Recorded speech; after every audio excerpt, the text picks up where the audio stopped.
vocês? Bom, estamos começando uma videoaula nesse período de quarentena. Eu espero muito que vocês possam aprender com essa aula, que seja uma aula gostosa, uma aula didática e que vocês possam construir o conhecimento mesmo de longe. Vale frisar, qualquer dúvida eu estou aqui, é só me mandar no WhatsApp que eu vou estar respondendo, tá bom? Outra coisa que é importante frisar é o seguinte, na minha casa o melhor lugar para gravar é o meu quarto, só que não é um estúdio. Então, muitas vezes vocês ouvirão barulho, porque a minha janela do meu quarto dá pra rua, então barulho de carro, moto, infelizmente, tá bom? Mas eu acredito que isso não vai atrapalhar muito não. Mas vamos agora entender como é o procedimento da aula para você ter uma ótima aula e aprender tudo que precisa. Primeira coisa, leia o tutorial que foi enviado no Drive. Ali tá passo a passo de como fazer a minha aula da melhor maneira possível, ok? Segunda coisa, não se preocupem se não enxergarem o slide daí. Isso não é problema nenhum, porque você deve estar com o slide nas suas mãos, seja no celular ou impresso. Tudo bem? Alunos do pré-vestibular, para vocês o interessante é slide e videoaula agora que nós vamos ter. Alunos do terceiro ano, não deixar de fazer a atividade que está anexada em PDF, pois valerá nota, ok? Bom, o assunto de hoje, na verdade, é uma continuação daquilo que a gente já tem trabalhado, daquilo que a gente já tem falado em sala de aula. Hoje nós falaremos do positivismo e da Revolução Industrial, mas agora com um viés, com um foco em cima do racismo científico. Tudo bem? Bom, falando do racismo científico, antes de entrar na matéria, eu gostaria que você pensasse um pouco. Eu já dei uma pincelada sobre isso na sala de aula, mas se você não estava presente ou se você não se lembra tão bem, eu gostaria que você refletisse o que você acha, o que você pensa que pode ser o racismo científico. Vamos pensar nas palavras. Racismo. O que é racismo para você? Pensa, embora eu não vá te ouvir, pensa assim, de uma forma que você me responda essa pergunta, como se fosse uma prova. O que é o racismo para você? E aí, pensou? Espero que sim. Bom, agora vamos para o próximo ponto, que é o que é científico. Que quando a gente fala que algo é científico, o que a gente quer dizer com isso? Bom, em cima disso, a gente já sabe então o que é racismo e a gente já sabe o que é científico. E agora o que seria racismo científico? A gente vai entender agora com o desenrolar dessa aula, tudo bem? Bom, vamos ali, ó. Darwinismo social levou ao racismo científico. Para a gente entender o racismo científico, primeiro a gente tem que lembrar o que é o darwinismo social. Vamos entender o darwinismo social? O darwinismo social é o seguinte, quando a sociologia surgiu, e eu já contei isso para vocês em sala de aula, que a sociologia surgiu naquele contexto onde tudo estava muito complexo, a galera tinha saído da área rural e vindo para a urbana, muitas pessoas não estavam compreendendo aquele contexto, então surgem as ciências sociais, buscando sanar esses problemas. E uma dessas ciências sociais é a sociologia, certo? Então a sociologia queria mostrar, comprovar, demonstrar que ela era uma ciência válida, que ela era uma ciência que deveria ser creditada pelas pessoas. Só que como fazer isso do nada, sendo que ela é uma ciência que acabou de surgir? Então nada mais fácil do que pegar teorias das ciências naturais, como a biologia, por exemplo, e trazer para dentro dela. E aí só fazer um paradoxo para alinhar as diretrizes dessa análise e comprovar para todo mundo. Então o que eles fizeram? Eles trouxeram então pensamentos das ciências naturais, como por exemplo Darwin. Darwin naquele contexto, já contei para vocês, ele estava descobrindo que as espécies evoluem. E por entender que as espécies evoluem é ótimo, né? Que as espécies evoluem, o que a ciência social faz? Traz esse entendimento de que as espécies evoluem para dentro dela. Então é chamado de darwinismo social, que nada mais é do que aplicar o conhecimento de Darwin, que tudo evolui, dentro das ciências sociais. E em outras palavras, como que seria isso na prática? Entender que as espécies evoluem, as espécies humanas, dentro da cadeia humana. Então, socialmente nós evoluímos. Tudo bem até aí. Até que dá para considerar, dá pra gente entender. O problema consiste quando essa ideia de darwinismo social repercute no que vem a ser, então, racismo científico. O que é o racismo científico, então, agora entendendo melhor isso? O racismo científico é, então, quando as pessoas olham para as sociedades e entendem que as sociedades evoluem. Mas se as sociedades evoluem, como comprovar que uma evoluiu e outra não? Por exemplo, nas ciências naturais, Darwin viajou lá para a ilha Galápagos, acho que é esse o nome, e chegou lá e ele descobriu espécies menos evoluídas, coisas desse tipo, que não é minha área, então não vou falar com tanta exatidão. Mas, como então comprovar que existem espécies humanas menos evoluídas do que a outra, sociedades menos evoluídas que a outra? É aí que entra o racismo científico, onde entende então que existem culturas que são menos evoluídas que a outra. Então, mas e aí? Como comprovar isso na prática? E aí que entra a palavra racismo. É começar a entender então que aqueles povos que eles estavam descobrindo naquele momento, lembra que eu falei no pessoal para vocês em outras aulas, que eles então invadiram a África e a Ásia para criar nova colônia, chamado de neocolonialismo? Então eles olham para essas pessoas e entendem por elas serem de cores diferentes da deles, que são europeus, e elas então poderiam ser menos evoluídas. Entende? Então é aí que começa a pegada do que vem a ser racismo científico. Bom, teorias marcadas pelo determinismo biológico. Então percebam que nós sabemos que o ser humano ele possui liberdade, o animal possui determinismo, ele é determinado a fazer o que ele faz, instinto. Só que nós sabemos também que o ser humano também é determinado em alguns quesitos, como biológico, psicológico, social, e eu não vou entrar tanto em consideração aqui porque eu já falei isso pra vocês pessoalmente.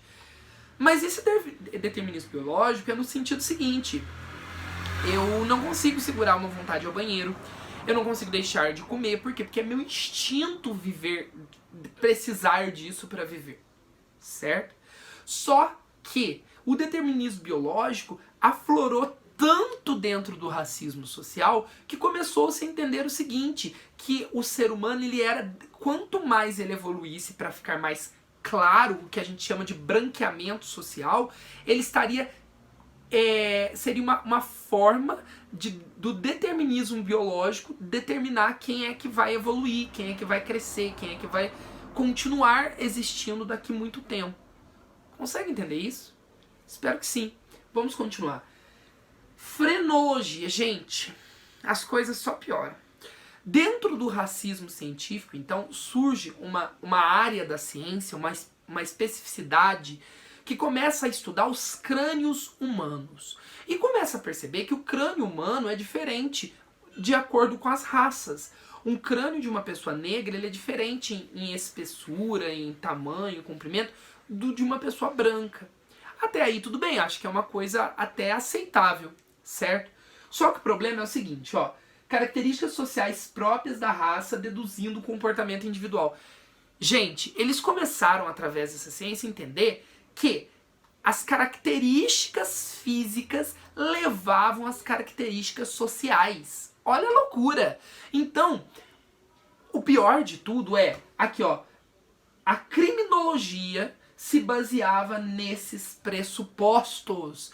Ou seja, o direito penal, até meados de metade do século XX, ainda acreditava nisso. O que eu quero dizer com acreditar nisso? Eu quero dizer que se eu e uma pessoa negra assaltamos um lugar, ou melhor, vamos alterar essa situação. Eu assaltei um lugar, eu branco assaltei um lugar, e uma pessoa negra estava ali por acaso do destino. Beleza. E aí começa uma investigação para descobrir quem foi a pessoa que assaltou aquele lugar.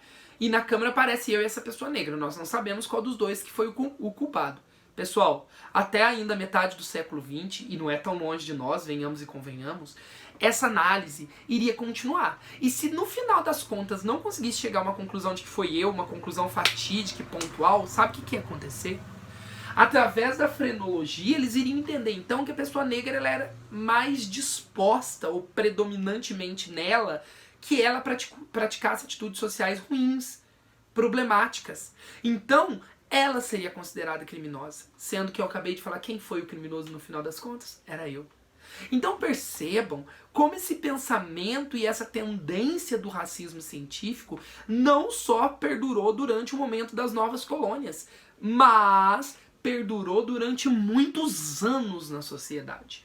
E é aí que a gente entra no nosso próximo tópico, eugenia. O que é isso? Dentro desse pensamento doido, então, de tudo que nós estamos falando, surge o que nós chamamos de eugenia, que é o bom nascimento. O que é isso? Ó, Francis Galton, ele entende que precisa acelerar a seleção natural, eu ia falar cultural.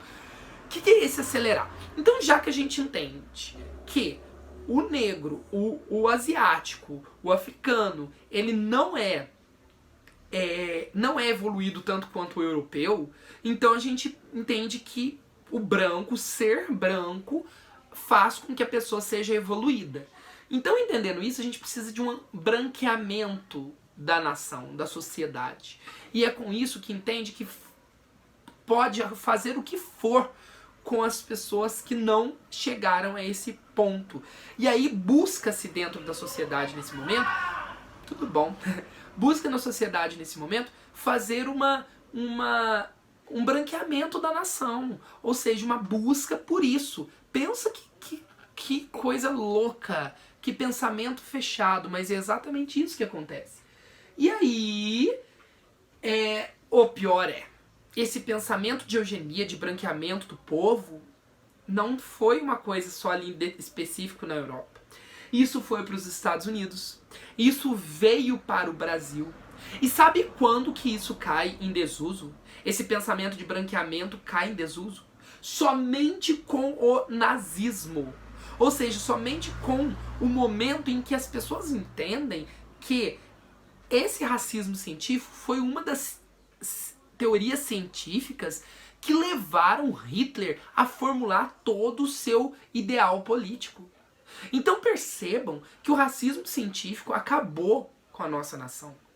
Uma vez que o racismo científico induziu o holocausto de negros, de judeus, de homossexuais, dentre tantas outras minorias. Certo? Bom, só depois disso então que o Brasil e outros países deixam o racismo científico de lado.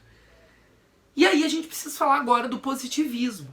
O positivismo, ele é uma teoria, né, influenciada pelo otimismo em relação à razão e à ciência. Então, entende-se que quanto mais... O que é o positivismo, trocando miúdos aqui com você?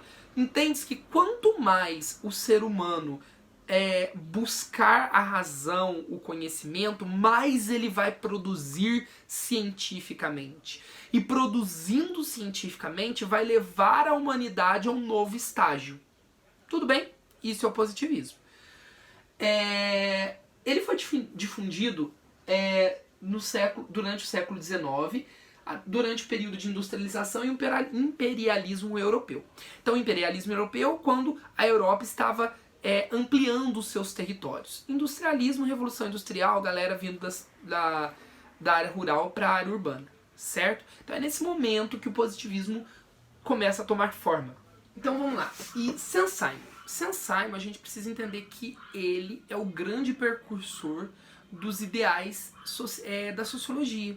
Ou seja, no contexto no qual a sociologia passa a existir, como eu descrevi anteriormente para vocês nesse vídeo, ele começa a entender, a criar as suas análises a respeito do conhecimento sociológico e tudo mais. Entretanto, Saint-Simon, ele, embora tenha estudado então a sociologia, ele não nomeou, ele não deu a terminologia sociologia, ele fez os estudos. Aí o seu estagiário, Auguste Comte, ou Auguste Comte, como você preferir, ele juntou todos esses compêndios, essas análises de Saint-Simon e formulou o conhecimento sociológico tal qual nós o conhecemos. Por isso, então, Auguste Comte é chamado de o pai da sociologia, uma vez que é ele quem deu a terminologia e fez a análise e a compreensão de todos os estudos sociológicos até então conhecidos, certo? Bom, Saint-Simon acreditava na razão, mas não na visão política do iluminismo, que criticava as instituições sociais e a legitimidade do Estado. Então, pessoal, Saint-Simon não entendia que o positivismo era real. Ele acreditava no viés positivista. Entretanto, ele se abstinha na questão do iluminismo. Uma vez que, como vocês entenderam anteriormente, o positivismo ele tem embasamento na razão. Entretanto, é uma razão que leva ao conhecimento científico. Para Saint-Simon, essa razão não pode ser motivo de tirar a legitimidade do Estado, certo? Auguste Comte, então, atingiu o auge quando ele escreveu um livro chamado Curso de Filosofia Positiva. Então, Auguste Comte ele junta as formulações de Saint-Simon. Em cima dessa formulação, ele cria o que vem a ser a sociologia e defende o positivismo em sua análise. E aí, então, com esse livro escrito por ele, que nós temos o ápice, o auge do que é o pensamento positivista, certo? Bom, eu coloquei ali, ó, cientificismo. O que nós precisamos entender? Qual a base, qual a diferença entre positivismo e iluminismo? Gente, é simples. Positivismo, ele enxerga a razão, mas entendendo que ela caminha para a ciência, para a evolução do pensamento, para a evolução da ciência. Enquanto o iluminismo entende a razão como forma de ampliar o conhecimento social, fazendo com que as pessoas entendam-se donas de si mesmas. Deu para perceber essa diferença? Com isso, então, nós vemos o viés positivista ligado literalmente ao cientificismo, ao avanço tecnológico e científico, certo?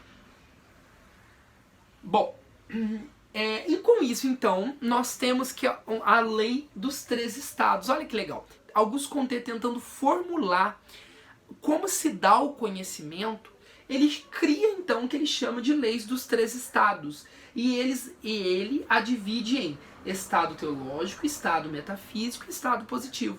Vamos entender qual que é cada um deles? Estado teológico.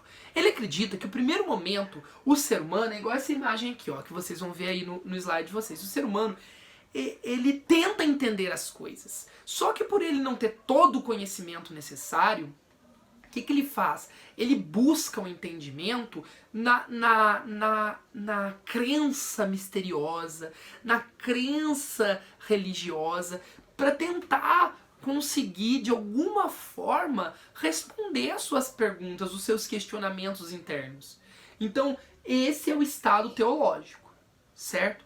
Depois ele acredita que o ser humano passa para o estado metafísico. Então perceba que existe uma hierarquia, onde ele vai evoluindo, certo? Passa pelo estado metafísico. Qual seria o estado metafísico? É quando o homem, o ser humano, a sociedade entende que ela precisa usar da razão. Que ela precisa usar da razão para formular os seus pensamentos, para entender melhor aquilo que está além dos mitos e da religião. Então é onde o homem começa a questionar mais e buscar mais embasamento para suas respostas. É aí então que ele chama, por exemplo, a questão da filosofia à tona, onde a filosofia traz esse pensamento à reflexão. Então a gente pensa agora no iluminismo sendo retratado. Porém, para ele, o ser humano passa desse estágio depois. E qual é o próximo estágio? O estado positivo. E qual é o estado positivo? Quando o ser humano encontra respostas para suas dúvidas por meio de prática. Ou seja, como a imagem está aqui, a ciência. Então percebam que o positivismo fica muito bem descrito nessa lei dos 3 estados. Então o ser humano sim cria suas teorizações iniciais, depois ele filosofa, ele usa da razão como viés para tudo que ele acredita. Só que depois ele vai colocar isso em prática, ele vai pesquisar, ele vai criar teorias. Então é onde vem o positivismo. Tudo bem? Continuamos. Bom, agora a gente entra numa nova etapa da nossa aula, onde nós falaremos de Durkheim. Durkheim é alguém muito conhecido da sociologia. Afinal de contas, nós temos 3 pessoas que são assim cruciais para o conhecimento sociológico. Os outros, que sem ser esses três, são desconsiderados? Claro que não, mas esses três são a base para o pensamento sociológico. Quais são os três? Durkheim, Max Weber e Karl Marx. Certo? São as pessoas cruciais para o nosso conhecimento sociológico. Então vamos entender agora Durkheim, entender melhor o que ele fala, qual é a sua corrente de pensamento. Tudo bem? Bom, primeiramente ele escreveu um livro chamado Suicídio. Nesse livro, ele tenta entender por que existe o suicídio. Só que ele tenta entender de forma social, da forma com a qual ele entende o mundo, afinal de contas ele é um sociólogo. E aí ele, em cima disso, ele faz uma análise e ele performa que o suicídio se divide em 3 formas. Qualquer suicídio que acontecer, ele vai ser encaixado em uma dessas 3 formas. Quais são elas? O primeiro, nós temos o anômico, que é aquele suicídio ocasionado que até mesmo nos índices há um aumento naquele momento histórico de suicídio. Relativo, por exemplo, a uma crise econômica. Relativo, por exemplo, a uma crise de desemprego geral na sociedade. Então percebam que o suicídio anômico ele é ocasionado devido a uma crise, devido a um momento social vivenciado por aquela sociedade. Nós temos também o suicídio egoísta. O suicídio egoísta é o que nós mais vemos por aí, que é aquele suicídio onde a pessoa se mata porque ela diz que não tem mais por que viver, que ela se sente mal, que ninguém gosta dela, que ninguém a ama. Peraí, Luan, mas é estranho ouvir você falar isso, suicídio egoísta, uma vez que a pessoa está sofrendo. Sim, pessoal, está sofrendo, eu não vou tirar a tristeza, o sofrimento dessa pessoa. Mas Durkheim chama de egoísta, uma vez que essas pessoas não pensam nas outras as quais elas estão deixando aqui. Por exemplo, se eu tiro minha vida hoje, eu estou deixando minha mãe. E com certeza minha mãe vai sofrer muito com isso. Vai sofrer muito pela minha perda. Então percebam que por mais que eu sofra, se eu tiro minha vida, eu estou sendo egoísta para com ela. E aonde ele chama então de suicídio egoísta, que você não pensa nos seus familiares, nos seus amigos. Depois nós temos também o suicídio altruísta. O que é o suicídio altruísta? Quando você se mata em virtude de uma missão, de algo que você acredita que é o correto. Pode não ser, mas você acredita. Exemplo, eu tenho 2. Por exemplo, aqueles homens bombas que entraram no avião que colidiu com as Torres Gêmeas. Eles não fizeram aquilo pensando, hoje eu vou me matar porque eu tô muito triste com a minha vida. Não. Para eles era uma missão. Eles acreditavam que aquilo era o motivo pelo qual eles existiam. Certo? Nós temos também outro exemplo, eu não vou lembrar para falar para vocês, mas existe uma história verídica, que eu não lembro o local onde aconteceu, mas não é no Brasil, onde uma pessoa, um líder, começou a ter muitas pessoas que o seguiam. E ele pregava religiosidade em cima daquele grupo. E um dia ele disse para que todo mundo ali que Deus, né, tinha falado para ele que todas aquelas pessoas deveriam beber aquele líquido que ele daria para elas, que era veneno. E elas morreriam, mas elas morreriam porque elas iriam encontrar com Deus. E aí ele e todas aquelas pessoas bebem aquele veneno. E depois são encontradas um número assim triste e gigantesco de pessoas mortas em conjunto, no suicídio coletivo, porque acreditavam naquele homem. Então percebam que é um suicídio altruísta. Aquelas pessoas acreditavam que realmente elas iriam encontrar com Deus, que realmente elas estavam assumindo a missão na qual elas tinham aqui na Terra, certo? Então ele divide o suicídio dessas 3 formas, tudo bem? Bom, o Durkheim, lembra que eu falei que o Comte, ou Comte, ele é o pai da sociologia?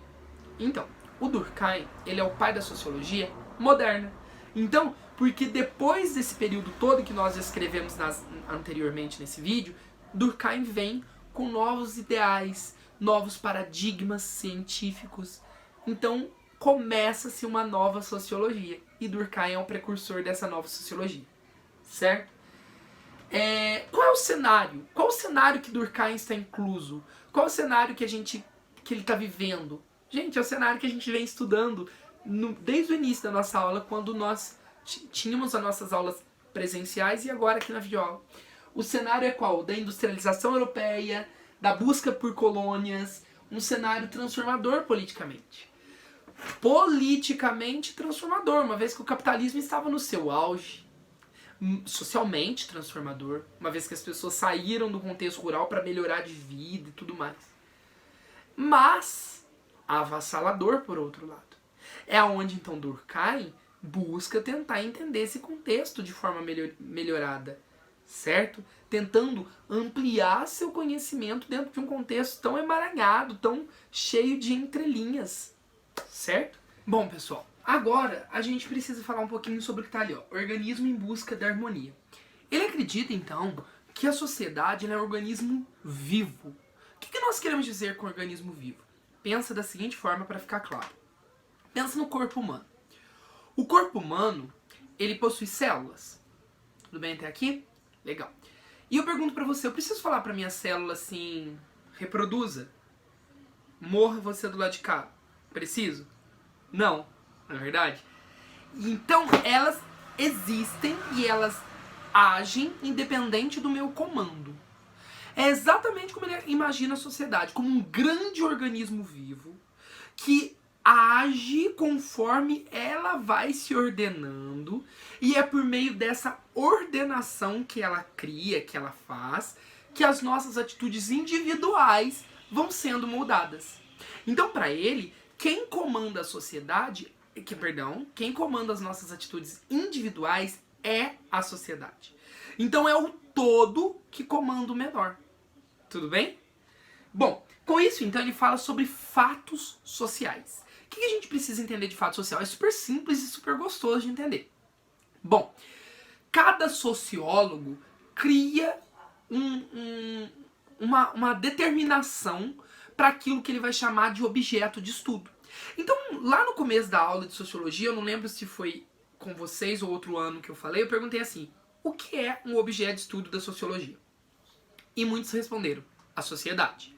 Eu disse que era uma resposta mais ou menos, que para aquele momento eu aceitava, mas depois não ia aceitar mais. E agora chegou a hora de falar que eu não vou aceitar mais essa resposta. Por quê? A sociedade, ela é o objeto de estudo da sociologia para quem não entende de sociologia. Para quem entende, a gente precisa entender que cada sociólogo cria a sua objetificação de estudo. Então Durkheim, ele cria o que ele chama de fatos sociais. Então, por que ele faz isso? Vamos entender da seguinte forma. Ao analisar, por exemplo, um coração, nós estamos tendo agora, de forma fictícia, uma aula de biologia. E eu estou falando para vocês sobre as cavidades do coração, sobre essas coisas específicas de um coração.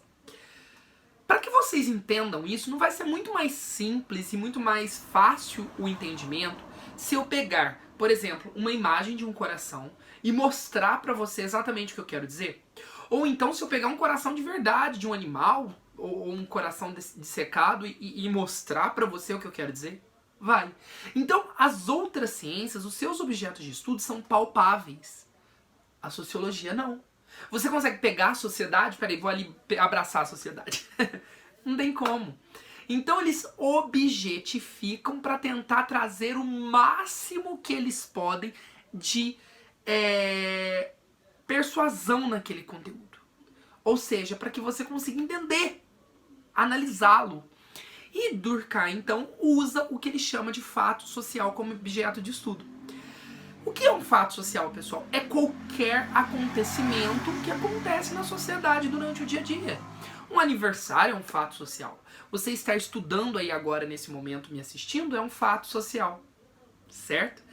E aí, para ficar mais fácil o entendimento, ele pega e divide o fato social de 3 formas. Coercitivo, geral e exterior. O que ele quer dizer com coercitivo? Todo fato social, ele é imposto a nós. Imposto sem o nosso consentimento. O que eu quero dizer com isso? Por exemplo, o aniversário. Em algum momento você pensou assim, eu quero, todas as vezes que der 1 ano de existência minha aqui na Terra, eu quero fazer uma festa. Foi você que pensou isso? Não. Ele foi imposto. Por quem? pelo grande organismo vivo chamado sociedade. Certo? Estudar. Você escolheu estar aí agora me ouvindo? Provavelmente que não. Mas não só por isso. Você sabe que você está estudando porque você tem um objetivo a seguir. Entretanto, isso, para que você alcance o objetivo e tendo o estudo como meio para esse alcançar, não foi você que determinou isso. Certo? Coercitivo.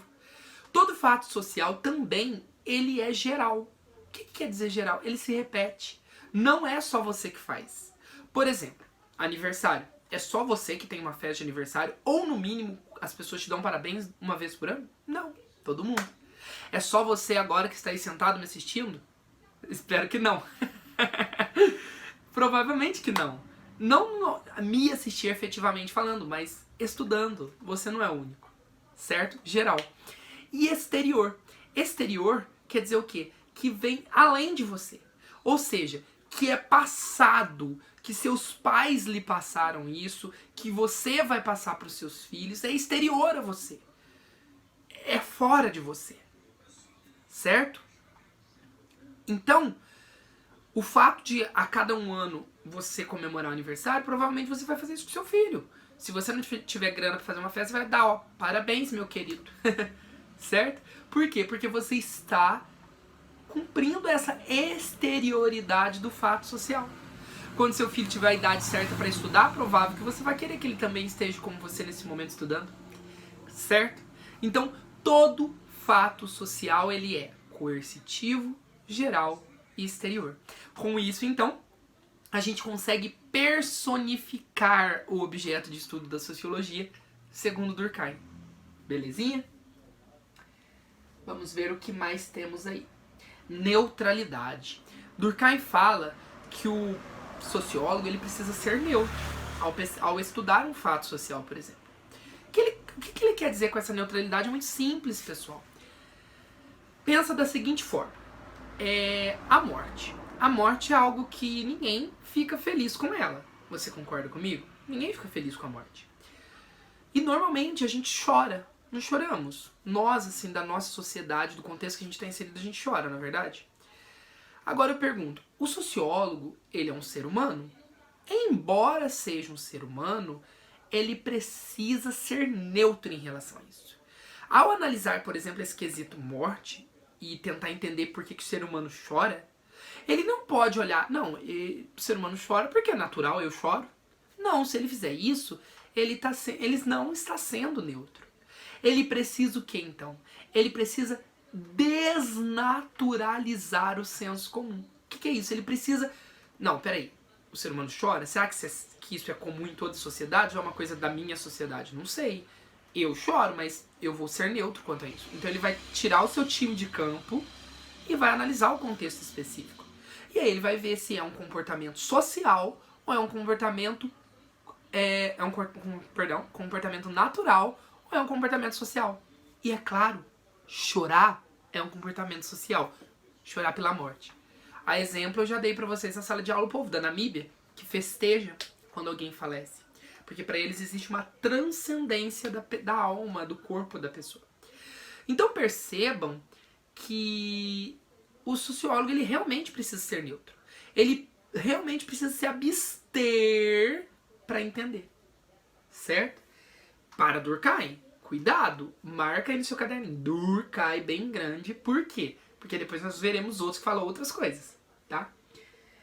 Fato social normal versus fato social patológico. Além de entendermos que existe o fato social, que é dividido em coercitivo, exterior, geral, também Durkheim divide o fato social em dois grandes grupos, patológico e normal.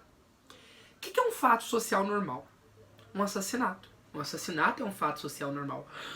Como assim não é normal? Não, Luan, você está mentindo, eu não considero isso normal. O problema é seu, brincadeira.